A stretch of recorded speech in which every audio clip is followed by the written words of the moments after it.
Hola, esto es África 7 días, el magazine donde les presentamos la actualidad del continente africano.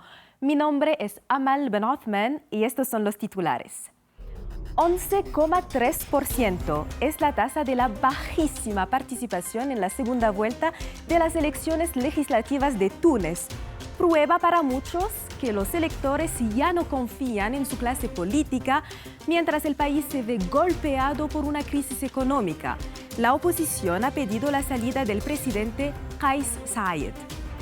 En la República Democrática del Congo, el Papa realiza una visita oficial de 4 días. Pero en este país de 96 millones de habitantes, donde el 40% de la población es católica, la Iglesia romana compite cada vez más con las evangélicas.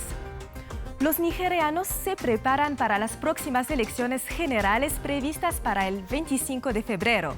Y los jóvenes, que representan más del 80% de los nuevos inscritos en las listas electorales, esperan un cambio radical y pretenden hacerse oír en estos comicios. Abrimos esta emisión en Túnez, donde la principal coalición opositora llamó a crear un frente unido para destituir al jefe de Estado, Kais Saied. Esto se produjo tras la segunda vuelta de las elecciones parlamentarias, marcadas por un abstencionismo que no se registraba desde el derrocamiento en 2011 de la dictadura de Zine el-Abidine Ben Ali. Este bajo nivel de participación es ampliamente considerado por muchos como un repudio al presidente, acusado por sus detractores de ser incapaz de sacar al país de la crisis que enfrenta. La principal preocupación de los tunecinos es la economía, pues han visto su poder adquisitivo caer en picada con una inflación superior al 10%. Colegios electorales casi vacíos y una abstención récord desde la revuelta popular de 2011 que provocó la caída de la dictadura. En Túnez, para la segunda vuelta de las elecciones legislativas, solo el 11,3% de las personas en edad de votar acudieron a las urnas. Aunque los pocos ciudadanos presentes en este colegio electoral de Túnez no quieren perder la esperanza. Necesitamos cambios en todas partes. Necesitamos cambios positivos para mejorar. Ese es el interés de los ciudadanos. Debemos trabajar por el futuro del país para desarrollarnos. Tras el cierre de las urnas, la oposición aprovechó este índice de abstención para pedir un frente político y sindical unido. El objetivo, expulsar al presidente Kais Saied y organizar unas elecciones presidenciales anticipadas. Pido a todos los que forman parte del movimiento político y a los que están en el movimiento civil que estén a la altura del nuevo reto que tenemos ante nosotros. Trabajemos codo a codo para crear un cambio con la salida de Kais Saied. Pero el problema es mucho más profundo en este país del norte de África. Muchos tunecinos han perdido totalmente la confianza en la clase política y han decidido dejar de votar, desilusionados por una crisis económica que solo se agrava. Ya no voto, soy pobre y he votado muchas veces en el pasado para conseguir un cambio, pero al final no se ha conseguido nada. Estas elecciones legislativas pretendían renovar 131 de los 161 diputados y representa un paso más en la hiperpresidencialización del sistema político tunecino. En julio de 2021, Kais Saied se hizo con casi todos los poderes, disolvió el Parlamento y cambió la Constitución.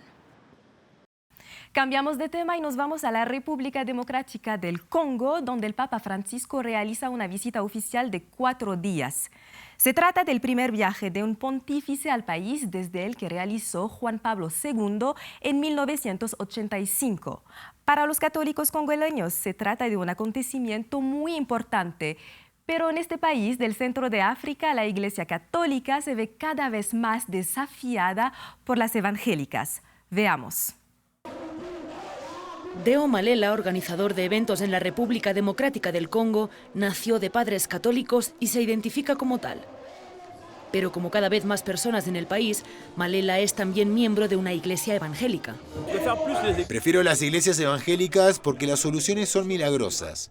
Son soluciones que ni siquiera seríamos capaces de explicar. A veces tienes un problema de salud o un problema en tu matrimonio y vas a los hospitales a buscar soluciones de forma científica, pero no las encuentras. La RDC alberga la mayor comunidad católica romana de África, que representa alrededor del 40% de los 96 millones de habitantes. Pero en este país del centro de África, el movimiento evangélico cobró fuerza en la década de 1990, bajo la presidencia del dictador Mobutu Sese Seko, que quería contrarrestar las voces católicas críticas de su régimen. El movimiento evangélico cuenta ahora con más de 30.000 iglesias en todo el territorio. Se las conoce también como las iglesias revivalistas. En realidad, la popularidad de la iglesia revivalista no es nueva. Los seguidores han entendido que el Espíritu de Dios ha estado trabajando con estas iglesias. Los fieles la aprecian porque encuentran la verdad, encuentran curas. Y a veces el Espíritu Santo les habla de una manera u otra y es lo que buscan. Según algunos sociólogos, la prolongada crisis social y política del país explica esta propagación de las iglesias evangélicas. Mientras, Malela sigue haciendo sus confidencias tanto al pastor de su iglesia evangélica como a su sacerdote católico. Para él no hay contradicciones en ser miembro de ambas iglesias. Explica que la evangélica le da respuestas concretas a sus problemas, mientras que la católica le confiere un fuerte sentido de comunidad. En Eswatini, la última monarquía absoluta de África, el abogado y defensor de los derechos humanos, Thulani Maseko, fue asesinado en su domicilio el sábado 21 de enero. Era uno de los pilares del levantamiento que empezó hace 2 años en este pequeño reino ubicado entre Sudáfrica y Mozambique. En junio de 2021, por primera vez en la historia del país, miles de manifestantes pidieron reformas democráticas y Thulani Maseko ayudó a unificar el movimiento y a coordinar las protestas. Horas antes de su asesinato, el rey de Eswatini, Mswati III, había amenazado a sus oponentes. Mswati III es a menudo criticado, pero rara vez directamente desafiado. Una de las principales denuncias en su contra tiene que ver con su extravagante estilo de vida en uno de los países más pobres del mundo. Otro país, otro asesinato aparentemente motivado políticamente. Martínez Sogo tenía 51 años y era director de la radio privada Amplitude FM con sede en Yaoundé, la capital de Camerún. Su cuerpo mutilado y en descomposición fue encontrado el 22 de enero. El comunicador presentaba un programa popular en el que debatía asuntos de corrupción y no dudaba en desafiar a figuras políticas y empresariales. El Sindicato Nacional de Periodistas de Camerún expresó su consternación. Escuchemos a uno de los colegas de Sogo. El mensaje que se está enviando con la barbarie del asesinato de Martínez Sogo es un mensaje de miedo que quieren instalar en los periodistas y en todos aquellos que decidieron no callarse ante el fraude que se está produciendo en este país. La ONG internacional Human Rights Watch ha pedido a las autoridades camerunesas llevar a cabo una investigación independiente sobre el asesinato. Camerún es gobernado desde hace más de 40 años por el mismo hombre, Paul Biya. Y no es la primera vez que agreden a periodistas en este país del centro de África. El 9 de marzo de 2022, el reportero Paul Chuta fue secuestrado y violentamente agredido antes de ser arrojado a una carretera. En agosto de 2019, otro periodista, Samuel Wazizi, murió detenido 10 meses después de ser arrestado. Continuamos nuestro repaso por la actualidad africana con las próximas elecciones en Nigeria. El 25 de febrero, los nigerianos elegirán a su nuevo presidente.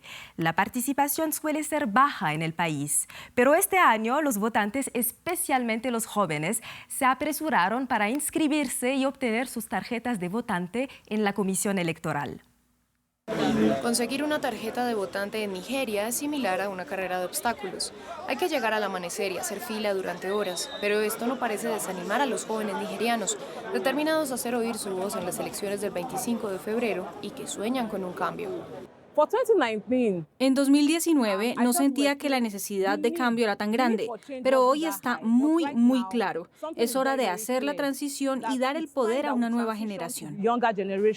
En las urnas se definirá quién será el sucesor de Muhammadu Buhari, de 80 años, quien permanece en el poder desde 2015 y que se retira tras 2 mandatos, como lo establece la Constitución. Unos 10 millones de nuevos votantes están inscritos. La mayoría de ellos, el 84%, tiene menos de 34 años. Estoy muy emocionada de ejercer mi derecho al voto por primera vez, de votar a las personas adecuadas en el gobierno para hacer de Nigeria un país grande y orgulloso. Nigeria es el país más poblado de África y cuenta con 93 millones de votantes. Expedirles tarjetas no es una tarea fácil para los funcionarios de la Comisión Electoral. Las pasadas elecciones se han visto empañadas por retrasos logísticos, violencia y acusaciones de fraude. Pero la Comisión Electoral afirma que las elecciones de 2023 serán más transparentes gracias a la identificación biométrica y la transferencia electrónica de resultados. Además de la recogida de tarjetas, la participación estará condicionada por la posibilidad de acudir a las urnas. Gran parte del territorio nigeriano está asolado por una grave inseguridad, con la insurgencia yihadista en el noreste, bandas armadas que causan estragos en el noroeste y disturbios separatistas en el sureste. Ante esto, el gobierno dice que se han puesto en marcha algunas medidas. Ver pacificada a la nación es una de las mayores expectativas de los votantes, que también quieren un presidente capaz de reparar la economía. Casi 1 de cada 2 nigerianos vive en la pobreza extrema y no percibe los beneficios que trae el petróleo en un país que es uno de sus mayores productores. Los principales candidatos a las elecciones presidenciales son 3.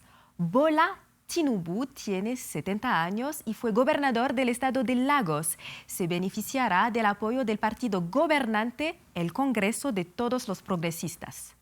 Atiku Abubakar tiene 76 años, fue vicepresidente y es un importante hombre de negocios que presenta su 6ª candidatura presidencial. Representa a la principal formación opositora, el Partido Democrático de los Pueblos. Y finalmente, el candidato Peter Obi tiene 61 años, exgobernador y miembro del Partido Laborista, es el outsider que promete llevar a cabo el cambio tan anhelado.